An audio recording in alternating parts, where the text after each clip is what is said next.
அன்பே சிவம் மனமே குரு என்றுணர்த்திய குருவே போற்றி. எனக்குள் இறைவனை உணர வைத்த குருவே போற்றி.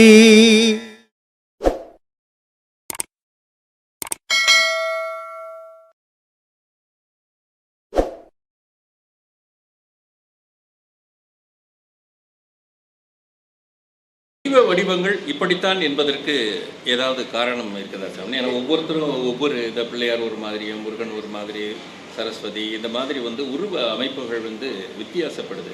இதுக்கு ஏதும் காரணம் இருக்கா சார்? மனுஷன் இங்கே இருக்கிறோம், இவ்வளோ 1000 பேர் இருக்கிறோம்.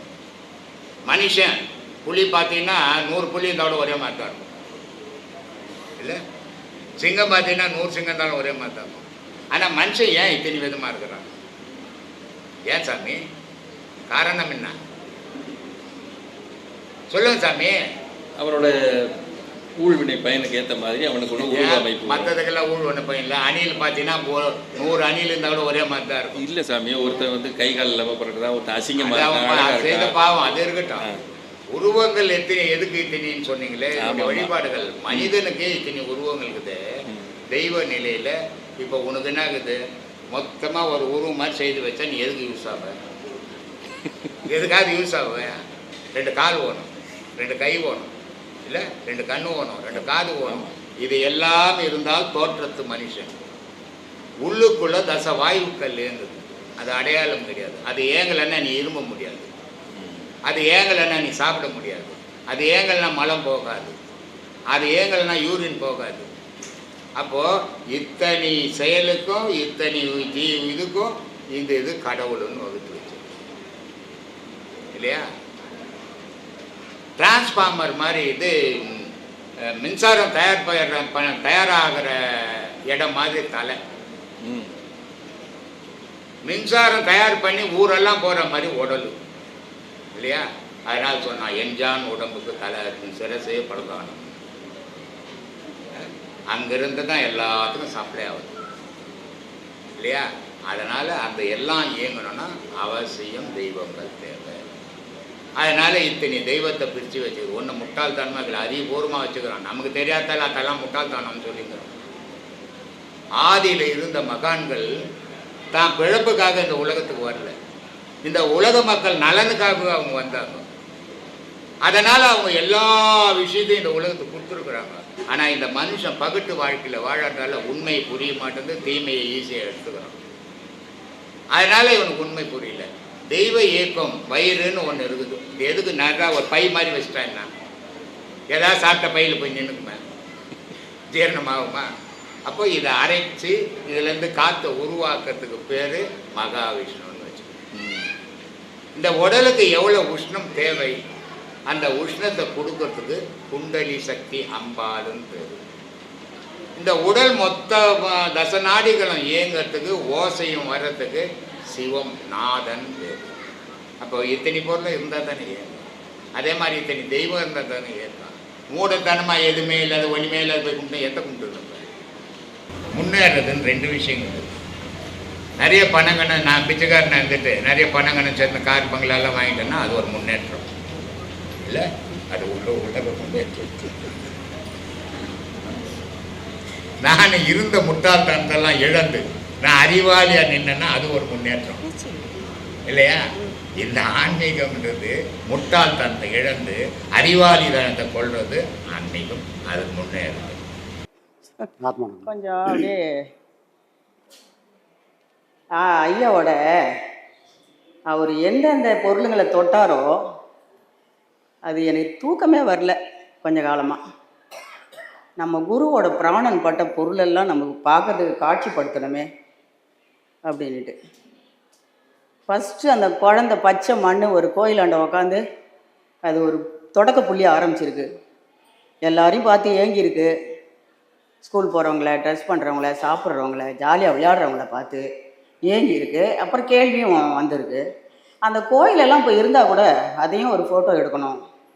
ஐயா சைன் பண்ணது, கையெழுத்து போட்டது, கையெழுத்து போட்ட பெண்ணு, அவர் பயன்படுத்தின பொருள், அவர் சைன், அவர் பிராணன் அவரை தாங்கின கட்டில் மெத்த போக ஐயாவோட அந்த கை கடிகாரம் அப்புறம் ஐயா வந்து நமக்கு சென்ட்ரல் கவர்மெண்ட்ஸ் எம்ப்ளாயிஸ் ஐயா. அந்த CO2 வெல்டிங்கில் அவர் வரைகிற பழக்கம் உண்டு. எல்லாருக்கும் வரைஞ்சி கொடுத்துருக்குறாரு, இன்ஜினியர்ஸ்க்கெல்லாம் அவரும் வரைஞ்சிருக்காரு. ஸோ அந்த வரைஞ்சதெல்லாம் கூட இருந்ததுன்னா கூட கலெக்ட் பண்ணி எங்களுக்கு கொடுங்க ஐயா. கண்டிப்பாக காட்சிப்படுத்துங்க. அழகாக ஒரு கண்ணாடி மாளிகை சின்னதாக பண்ணி அந்த இதில் ஐயாவோடது காட்சி வைக்கணும். அதெல்லாம் கிடைக்காத விஷயம். ஏன்னா வரப்போகிறது வந்து கரு உருவாகாத இருக்குது. கரு உருவாகி வரப்போகுது, உருவாகிக்கிட்டு இருக்கு, உருவாகி வெளியில் வந்துடுச்சு. ஐயா அது வந்து விளையாடிக்கிட்டு இருக்கு. அது வரும் இன்னும் 10-15 வருஷத்தில். ஐயாவும் சொல்லியிருக்காரு, இந்த உலகம் ஃபுல்லாகவே இளைஞர் பட்டாளம் இருக்குன்றாரு. அந்த எழுச்சி அவங்க என்ன பண்ணுவாங்கன்னு சொல்ல முடியாது. கண்டிப்பாக ஒரு வாழ்க்கையில் அனுபவித்த பிறகு திரும்புவாங்க, கண்டிப்பாக திரும்புவாங்க. ஏன்னா இப்பயே கண்ணு வச்சுட்டானுங்களே, ஒன்றுமே அனுபவிக்கலையே. இந்த பருவத்திலேயே ஐயா மேலே அவ்வளோ தீவிரமாக இருக்காங்க, பகிரங்கமாக இருக்கிறானுங்க. அதனால் ஐயா அவங்களுக்கெல்லாம் இதை காட்டணும். இது அவங்களுக்கு தேவை. இது கண்டிப்பாக ஐயா. அப்புறம் அந்த வீல் சேரும் விடக்கூடாது ஐயா. அடுத்தது வந்து ஐயா என்னென்ன இங்கே இது எல்லாமே எந்த பொருளும் விடக்கூடாது சீடர்களுக்கு. அதே டைலரிங் ஐயா தொழில் பண்ணும்போது கூட அதில் இருக்கிற இந்த அடையாளத்தை கூட நீங்கள் இருந்ததுன்னா நீங்கள் வைங்க. அதோட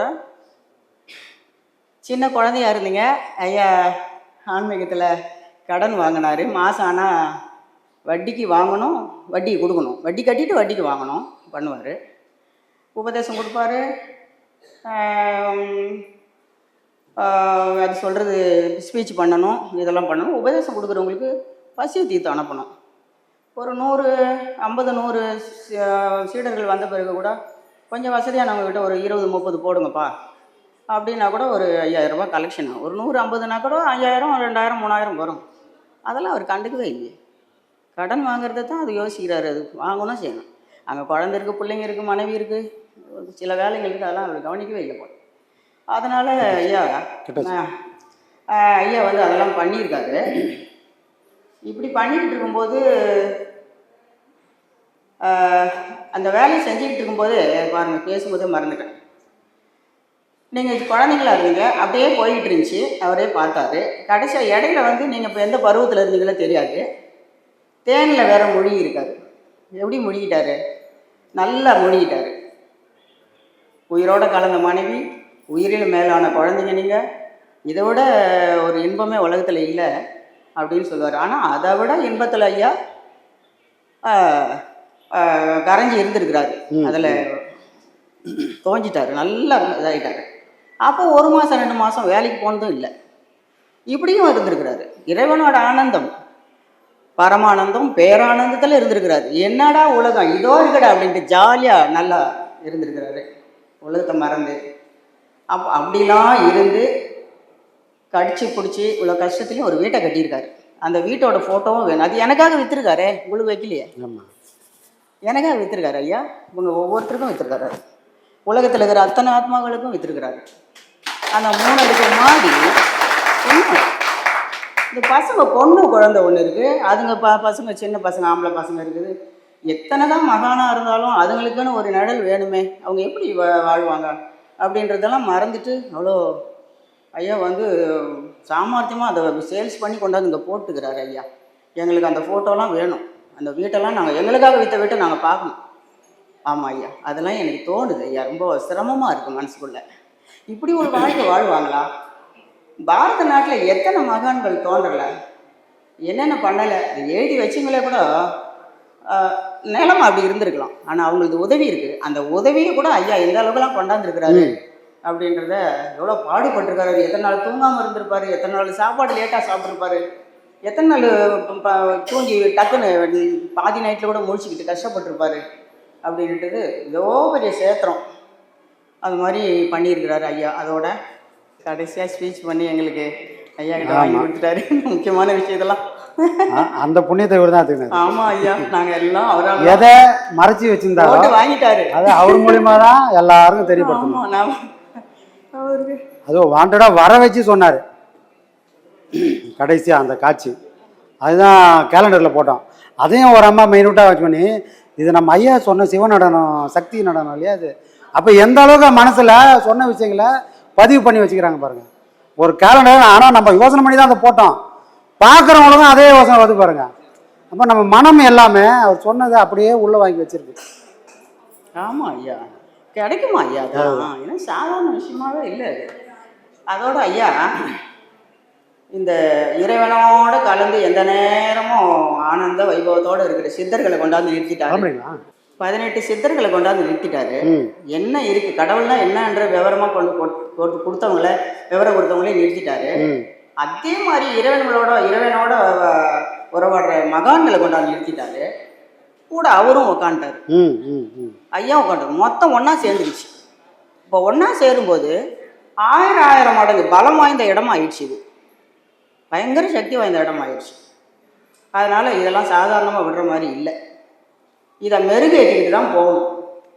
இது இந்த உலகம் நம்ம இருக்கிற அத்தனை லட்சம் பேருக்கும், இங்கே இருக்கிறவங்களோட உலகமுள்ளா இருக்கிற அத்தனை லட்சம் பேருக்கும், பக்தர்களுக்கும், சீடர்களுக்கும், வரப்போகிற குழந்தை இளைஞர்களுக்கும், முதியோர்கள், இளைஞர்கள் எல்லாருக்குமே இது கடமை. ஹிந்துவாக பிறந்த நமக்கு மற்றவங்க இன்ட்ரெஸ்ட் எடுத்தால் எடுக்கிட்டு இல்லைன்னா அதில்லை. ஆனால் அப்படி மெருகேற்றி இந்த ஆசிரமத்தை கொண்டு போகணும். கலை இல்லாமல் விடக்கூடாது. ஐயா என்னன்னு எல்லாரும் ஒரு அங்கே சந்திக்கலாம்னு சொல்லிட்டாரு. இப்போ நம்ம இன்னும் நான் நாளைக்கு இறந்தேன்னா நாலுலேருந்து 16வது நாள் நான் அப்படி இப்படி இருப்பேன். அப்புறம் 16வது வருஷம் நான் வளர்ந்துருவேன். இப்போ நான் எங்கே போகிறதுன்னு தெரியாமல் இருந்தால் அதை நான் இருக்கனே, ஏமா நம்ம வீடு தெரியலையா அப்படின்னு எனக்கு அடையாளம் காட்டுவார். அப்போ கேட்பாரு, நான் ஏதோ கொஞ்சம் செஞ்சு வச்சுட்டு வந்தேன், நீங்களும் அப்படியே விட்டுடலாமா அப்படின்னு பார்த்துக்கிட்டு தானே இருக்காரு. எங்கே போயிட்டாரு? உலகமெல்லாம் பார்க்குறாரு, இறைவன் மடியிலையும் உட்கார்றாரு, ஜாலியாக இருக்காரு, இங்கேயும் இருக்காரு, அங்கேயும் இருக்காரு, எங்கேயும் இருக்காரு. அதனால் பாடம் ஐயா கொஞ்சம் நாம் ஒன்றும் பண்ண வேணாம். நமக்கும் குழந்தைங்களுக்கு குடும்பத்துக்கும் உழைக்கிறதோட பாடங்களை நல்லா பல மணி நேரம் பண்ண சொல்லியிருக்காரு. கிடைக்காது, கிடைச்சவங்க பண்ணுங்க, கிடைக்காம சில மணி நேரம் பண்ணுங்க. அதோட தூங்குங்க, 6 மணி நேரம் தூங்க சொல்லியிருக்காரு. ஒரு 5.5 மணி நேரம் தூங்குங்க. 15 நிமிஷம் தூங்காத தூக்கம் தூங்கலாம் ஐயாவோட வீட்டை நினச்சி. ஏன்னா எல்லாமே இருக்கு. ஏதாவது மூச்சு உடம்பு விட்டு போனால் எடுத்து அப்படி ஒரு 4-10 அடி தூரத்தில் போட்டுடுறாங்க. அது சில மணி நேரம் அப்படி இருக்கும். அங்கேருந்து பல அடி தூரம் போயிட்டு அப்படிப்பட்ட வீட்டுக்கே நம்ம இவ்வளோ கஷ்டப்படுறோம். மெய் வீட்டை காட்டியிருக்காரு மெய்குரு. இப்படி ஒரு இது நமக்கு கிடைக்குமா? அதனால் என்ன பண்ணுறது, எப்படி எழுதுறது, எத்தனை பக்கம் எழுத முடியும், அது எந்த அளவு மழையாக முடியும்னே தெரியல. எல்லையே இல்லை. ஐயா கொடுத்துக்கிற ஒரு கேள்வி கேட்டால் 10-20 பதில் அப்படி போயிட்டுருக்கு ஐயாவோடது. அதனால் பெரிய மகத்துவம் சொல்லவே முடியல, இயற்கைக்கவும் முடியல, சொல்லவும் முடியல, எப்படி புரிஞ்சுக்கிறதுன்னு தெரியல. அவ்வளோ ஆனந்தமாக இருக்குது. அதனால் நான் ஒன்றுமே அனுபவிக்கல. நான்லாம் ஒரே பாடம் ஆனால் 3 வருஷம் ஆகுது. அதனால் ஐயாவுக்கு கொஞ்சம் நாம் கவனிச்சுக்கணும். எங்களுக்கு அந்த காட்சி அந்த இதெல்லாம் வேணும் ஐயா. ஐயாவோட அவர் கையால் வரைஞ்சது வச்சு இது அடையாளம் மொத்தமாக எல்லாமே நீங்கள் ஒரு அளவுக்கு நீங்கள் தான் அதை பார்க்க முடியும், கலெக்ட் பண்ண முடியும். கண்டிப்பாக நடக்குமா? கண்டிப்பாக. இதே மண்டபத்தில் ஆமாம் ஐயா, அவரோட தோற்றத்திலிருந்து சமாதி நிலை வரைக்கும் எப்படி அது உருமாறி வந்தாரோ ஆமாம், அது எல்லாமே இங்கே டிஸ்பிளே இருக்கும். ஆமாம், அந்த ஒன்றை பார்த்துட்டாலே அது எல்லாம் நடக்கும். இப்போ குரு பூஜை கூட ஐயாவோட வாழ்க்கை வரலாறு புக்கு ஒன்று இருக்குது. அந்த புக்கை படிச்சிட்டோம்னா ஐயாவோட வாழ்க்கைன்னு தெரியும். ஆனால் எவ்வளோ பேரால் படிக்க முடியும்? யாருக்கும் இப்போ படிக்க நேரம் இல்லை, வாங்கணுங்களும் கம்மி. ஆனால் இதே விஷயத்த நம்ம வேற ஒரு வகையில் கொண்டு போனோன்னு இந்த குரு பூஜைக்கு ஒன்று பண்ண போகிறோம். அது என்னென்னா வில்லுப்பாட்டு. அந்த வில்லுப்பாட்டு வடிவத்தில் ஐயாவோட வாழ்க்கை வரலாறை ரொம்ப ஈஸியாக எல்லாருக்கும் கொண்டு போவோம். ஏன்னா ஒரு ஃபோனில் போட்டு விட்டு அவங்க பாட்டு வேலை செய்யலாம், காது மட்டும் கேட்க போகுது, அவங்க எதையும் படிக்க வேண்டியது இருக்காது. அப்போ நாம் எதெல்லாம் ஒரு கருவியாக இருக்குதோ அதை எல்லாத்தையுமே நம்மளால் பண்ண முடியும். அதை கூட நாங்கள் எப்படி பண்ணிடுறோன்னா, யாரோ ஒருத்தரை கூப்பிட்டு வந்து கம்மி ரேட்டுக்கெலாம் பண்ண போதில்ல. சுபு ஆரம்பம் எல்லோரும் கேள்விப்பட்டிருப்பீங்க. அவங்க தான் பெரியவங்க, நம்ம எல்லாருக்கும் சீனியர். அந்த பாரம்பரியத்தில் அவங்க பொண்ணு பண்ணுறாங்க. இப்போ அடுத்து அவங்க பேரம் பண்ணுறாங்க. இப்போ அவங்கள தான் பேசியிருக்கோம், அவங்கள ஒத்துட்ருக்காங்க. கூட சீக்கிரம் இந்த குரு பூஜைக்கு ஐயாவோட வில்லுப்பாட்டு வடிவத்தில் அவரோட வாழ்க்கை வரலாறு உங்கள் எல்லாருக்குமே காணொலி வழியாக உங்கள் ஃபோனுக்கே வரும். இது அவரை கொண்டு போகிறதுக்கு எல்லா வழியும் நம்ம பயன்படுத்தணும். ஏன்னா ஒரு மகான் என்ன நினச்சிட்டாங்கன்னா, சமாதினா அவங்க உடல் எடுத்துன்னு போய் வெடிச்சா மாதிரியே அவங்களே அதுக்குள்ளே தான் உட்காந்துருப்பாங்க, வெளியே வரல அப்படின்னு நிறைய மூடர்கள் அப்படி தான் நினச்சிக்கிறாங்க. யாருக்குன்னா தெரியவா போதே, அவர் அங்கே தானே உட்காந்துக்கிறார். அடப்பாவீங்களா, இறைவன் எப்படி நீக்கமரம் நிறைஞ்சிருக்கிறானோ ஒரு மகானும் அப்படி தான் இருக்கிறாங்க. அந்த உடலை வைக்கக்கூடிய ஒரு இடம் தான் சமாதியை தவிர அவங்க அதுக்கு கட்டுப்பட்டவங்க இல்லை. ஒரு மகான் வார நாள் வரைக்கும் அந்த உடலை அவங்க சிறையாக நினைக்கிறாங்க. அந்த உடலை தாண்டி அவங்க எதையுமே பண்ணுறதில்லை. அதனால தான் அவங்களோட அருமை நமக்கு தெரியாமல் நம்மளை மாதிரி தான் அவங்களும் இருக்கிறாங்க, நம்மளை மாதிரி தான் அவங்களும் கஷ்டப்படுறாங்கன்னு நாம் நினச்சிருக்கிறோம். ஆனால் அவங்க அந்த கூட்டுக்குள்ளே இது எனக்கு ஒரு சிறை, இதை விட்டு நான் என்னைக்கு வெளியே போவேன், அந்த வெளியே போகக்கூடிய ஆற்றல் அவங்களுக்கு என்னைக்கு கிடைக்குன்னா அந்த சமாதி நிலையில். அப்போ அதுக்கப்புறம் அவங்க எப்படி இருப்பாங்கன்னா, இந்த பிரபஞ்சத்தில் இறைவன் எப்படி கலந்துக்கிறானோ அதே இந்த பிரபஞ்சத்து கூட இந்த குருமாரம் கலந்து நாம் எந்த வடிவத்திலாம் நினைக்கிறோமோ அந்த வடிவத்திலாம் அவங்க வந்து நம்ம காட்சி கொடுப்பாங்க. இப்போ 2 வாரத்துக்கு முன்னாடி ஒரு சம்பவம் நடந்தது. ஒரு 12 மணிக்கு மேலே ஒருத்தர் காஞ்சிபுரத்துலேருந்து இங்கே வந்திருக்காரு, காரில் வந்திருக்காரு. ஆனால் 12 மணிக்கு மேலே ரமேஷ் வந்து சாப்பாடு கொண்டு வரல, அதனால் அவர் லஞ்ச் டைம் வீட்டுக்கு போயிட்டார். நம்ம டைம் நான் 7 to 12, திருமணம் சாயங்காலம் 4லேருந்து 8, இதுதான் ஆசிரமம் சமாதி திறக்கிற நேரம். அதனால் அவர் போயிட்டார். அவங்க 12 மணிக்கு மேலே வந்ததுனால இங்கே நின்று என்ன பூட்டியிருக்குது ஐயாவோட கோயில் அப்படின்னு அங்கேயே முடிச்சிருந்துருக்காங்க. அப்போ அந்த வெளியே ஒரு அறை இருக்கு இல்லையா, அங்கே ஒரு பெரியவர் உக்காந்துக்கிறாரு. அவர் பெரியவர் எப்படிங்கிறாருன்னா அவர் கொம்பு வச்சுன்னு உக்காந்துக்கிறாரு. கொம்பு வச்சுன்னுக்கிறாரு, அவரால் நடக்க முடியல, உக்காந்துக்கிறாரு. அப்போ இவரும் போய் பக்கத்தில் உக்காந்துட்டு அந்த மொட்டை அடிக்கிற இடம் இருக்கு இல்லையா அந்த இடத்துல இவரும் பக்கத்தில் உட்காந்து அவர் கேட்டுக்காரு, என்ன சாமி இந்த மாதிரி வந்தேன், மூடி இருக்கு, என்ன பண்ணுறது தெரியல. அவங்க இந்த டைம்லாம் இருக்க மாட்டாங்கப்பா, மணி 12 மணிக்கு மேலே ஆயிடுச்சு இல்லையா, அவங்க போயிட்டு இருப்பாங்க. நீ ஒன்றும் பண்ணாத, போய் கேட்டாண்ட ஊந்து கும்பிட்டு நீ கிளம்பு அப்படின்னுக்கிறாரு. சரி, அப்புறம் விசாரிச்சுக்கிறேன். சரி சாமி, இப்போ ஐயா சம்மதிக்கு அப்புறம் யார் என்ன பண்ணுறாங்க அப்படிங்கிறாரு. அவன் பையன் ஒருத்தன் இருக்கிறான் தியாகு, அவன் கிளாஸ் எடுக்கிறாங்க, உபதேசம்லாம் அவங்க தான் கொடுக்குறாங்க, நீங்கள் போய் பௌர்ணமிக்கு வந்தீங்கன்னா பார்க்கலாம் அப்படின்னு சொல்லிக்கிறாரு. சரி பேசிட்டு அவர் போய் அந்த கேட்டாண்ட அதே மாதிரி விருந்து கும்பிட்டுட்டு திரும்ப ஒரு கார் டோராட வந்திருக்காரு. டோரை வந்து திரும்பி பார்த்துக்காரு, பெரியவரை காணும். இவரை அப்போவே பக்கன் ஆகிடுது. அப்புறம் என்ன பண்ணுறது, அந்த சைடில் பார்த்துக்கிறாரு, கண்ணு கட்டினது ஒரு வரைக்கும் இல்லை, சின்ன பையனாக தான் ஓடி போயிருக்கலாம், ஏற்கனவே ஒரு கொம்பு தான் வச்சுக்கிறாரு. கேட்லேருந்து கார் டோர் வரைக்கும் வர்ற அளவுக்கு இவர் வேகமாக போகிறதுக்கு வழி இல்லை. அப்போது இப்போ இந்த கூட்டத்தில் கூட வந்து உக்காந்துருக்கலாம். ஆஞ்சநேயரை பற்றி சொல்லுவாங்க, ராமாயணம் எங்கெல்லாம் படிக்கிறாங்களோ அங்கெல்லாம் அனுமார் வந்து இப்போ கேட்டுட்டாரு. அந்த மாதிரி ஒரு பக்தன் புதுசாக கூட இருக்கலாம், ஆனால் அந்த உச்சி வேலையில் இருக்கிற வேலையை விட்டு ஒரு பக்தன் வந்து நிற்கிறான், அவன் வந்து முழிக்கக்கூடாதுன்னு அவர் அந்த நேரத்தில் வந்து வழி கேட்டார். நீ கேட்டில் வந்து கும்பிட்டாலும் உள்ள ஒருத்தர் பார்த்துருக்குறாங்க, அங்கே தான் உள்ளே போகலன்ற ஏக்கம் உனக்கு வேண்டாம் அப்படின்னு அங்கே ஒருத்தர் சொல்கிறாரு. அப்போது சமாதின்றது ஒரு அடையாளம் தான். அவங்க இந்த பிரபஞ்சத்தோடு கலந்துருக்கிறதுனால உங்களுக்கு ஏதாவது ஒரு ஏக்கம் இருந்ததுன்னா அதை அவர்கிட்ட சொல்லுங்கள், அந்த ஏக்கத்தெல்லாம் தீர்க்க வேண்டிய பொறுப்பு அவரோடது. அந்த நிலைக்கு அவங்க வந்துட்டாங்க, இறைவனோட நிலை அது. அதனால தான் அந்த சச்சிதானந்த சொரூபத்தை காட்டுறதுக்காக தான் அவரை சர்க்குருன்னு சொல்லியிருக்கோம். இப்போ குரு நிறைய பேர் சொல்கிறாங்க, நாமளும் அவரை ஒன்றும் ஆகிடவே முடியாது, நாமெல்லாம் குரு தான். எந்த குரு சாமி? காரணகுரு காரியகுருன்னு 2 பேர் இருக்கிறாங்க, சரிங்களா? அதில் ஒருத்தரை பிடிச்சோன்னா ஊருக்கு போய் சேருவோம், இன்னொருத்தரை பிடிச்சோம்னா ஊருக்குள்ளவே சுற்றி நிற்க வேண்டியது தான். அப்போ யாரை பிடிக்கணும்னு தெரிஞ்சு அவரை பிடிச்சா அவர் தான் சர்க்குரு, அவர் பாதத்தை பிடிப்போம். ஏன்னா அந்த அளவுக்கு அவர் நிறைய விஷயங்களை பண்ணுறாரு. ஆனால் தான் சொல்கிறோம், எதுவாக இருந்தாலும் அவர் காலடியில் போய் விழுந்து கும்பிடுங்க. ஏன்னா அவர் பார்க்குறாரு, இந்த ஊனக்கன்னு அவர் பார்க்கல, ஆனால் அவர் பார்க்குறாருன்றதை நமக்கு தெரிஞ்சாலே நம்ம பிரச்சனைகளை பாதி முடிஞ்சிடும். அதை நிறைய பேர் அனுபவிக்கிறாங்க. இப்போ என்கிட்ட வந்து ஒரு பிரச்சனை சொல்கிறாங்க ஒருத்தர், இது நானே தீர்க்க போகிறேன், என் பிரச்சனையும் எனக்கு தீர்க்க முடியாது. போன மாதம் நான் என்ன பண்ணேன், சாமி 1.5 வருஷமாக சிரிச்சுனே இருக்கிறேன். எத்தனை வருஷமா? 1.5 வருஷமாக சிரிச்சுனே இருக்கிறேன்.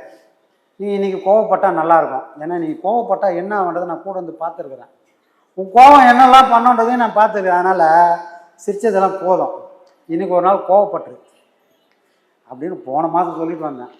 அதுக்கு பலன் கிடைச்சி. அந்த மாதிரி மற்ற எல்லாரும் என்கிட்ட ஒரு விஷயத்த சொல்கிறாங்க, நம்ம எதையும் தீர்க்க முடியாது, அந்த சக்தி நமக்கு கிடையாது. ஆனால் நான் என்ன பண்ணுறேன், இங்கே இருக்கிற பொருளை அங்கே வாங்கி கொடுக்குற ஒரு இது மாதிரி, இங்கே ஐயா உன்னை நம்பி அவங்க வந்து என்கிட்ட சொல்லிக்கிறாங்க, நான் உன்னை நம்பி உங்கள்கிட்ட கொடுக்குறேன், இதை எப்படி முடிக்கணுமோ நீ முடிச்சு கொடுத்துரு. அந்த மனம் எவ்வளோ ஊரில் எவ்வளோ பேர்கிட்ட சொல்லியிருக்கலாம். அவங்க ஊரில் கவுன்சிலர் இருந்திருப்பார், எம்எல்ஏ இருந்திருப்பார், பணக்காரன் இருப்பான், சொந்த பந்தம் இருந்திருப்போம், எல்லாத்தையும் தாண்டி நம்மக்கிட்ட ஏன் வந்து சொல்லணும்? அப்போ இங்கே சொன்னால் முடியும்னு ஒரு நம்பிக்கை வந்துச்சு இல்லையா, அந்த நம்பிக்கை ஒரு மனசில் வந்த உடனே அந்த பிரச்சனைக்கான பாதி முடிவு அங்கேயே வந்துச்சு. மிச்ச மீதி தான் இங்கேருந்து அங்கே போகிறதெல்லாம். அப்போது நம்பிக்கையோடு உங்கள் முடிவை, உங்கள் கவலைகளை ஐயன் முன்னாடி காலடியில் வச்சுருங்க. எல்லா கவலைகளுக்கும் அவர் தான் மருந்து. அது எல்லாத்தையும் அவரே தீர்த்து வைப்பார். இதை அனுபவபூர்வமாக நாம் எல்லாரும் உணர்றோம். நமக்கு வந்து ஐயா 200 வருஷம் கிட்ட ஆக போகுது ரமண மகரிஷி ஐயாவோட. இதில் இன்னொரு விஷயம் என்னன்னா, அவரு இந்த ஊருக்காரன் தான். கண்டிப்பாக என் பேர் சொல்கிறதுக்கு வாய்ப்பே கிடையாது. இந்த ஊருக்காரில் யாருமே என் பேரே தெரியாது. அவரு வெளியூர்காராக தான் இருப்பார். எந்த ஊர் வெளியூர்கார இருப்பார்? இதுலேயே புரிஞ்சிருக்கலாம். ஏன்னா அவங்க என்ன பண்ணிடுறாங்க, அப்புறம் அந்த பெரிய அவர் என்ன பண்ணிக்கிறாரு, சைடில் ஆடு மேய்ச்சிட்டு வந்துக்கிறாங்க.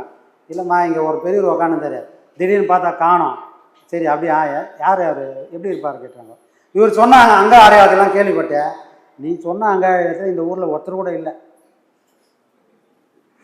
அதனால் நீங்கள் ஊருக்கு போய் சேருங்க நினைக்கிறாங்க. அப்போது அவரும் கண்டிப்பாக இந்த ஊர் இல்லை, இந்த ஊருக்காரனாக இருந்தால் என் பேர் சொல்கிறதுக்கு வாய்ப்பே கிடையாது. இங்கே ஒரு தியாகன்னு ஒருத்தன் இருக்கிறான் அப்படின்னு சொல்கிறதுக்கு வாய்ப்பே இல்லை. எனக்கு தெரியாது யாருக்குமே. இங்கே ஆத்திரமாகதே இந்த ஊருக்காரன் தெரியாம இங்கே ஒருத்தன் தியாகனுக்கிறான் தெரியுமா, தெரியாது. அப்போது ஒரு விஷயத்தை நம்ம நுணுக்கமாக பார்த்தோம்னா இங்கே எவ்வளோ பெரிய ஒரு விஷயம் நடக்குது. ஒரு சக்தி வளையத்துக்குள்ளே தான் நாம் எல்லாரும் உட்காந்துருக்கோம். அதை உணரணும். அதை உணர்ந்தால் நம்ம பல விஷயங்கள் புரிய வரும். ஐயாவோட காலணி கூட வந்துடணும் ஐயா. கண்டிப்பாக காலணி கூட வரணும். அவர் சுமந்த காலனியும் எங்களுக்கு பார்க்கறதுக்கு, கண்டிப்பாக வணங்குறதுக்கும் எங்களுக்கு அடையாளமாக வேணும்.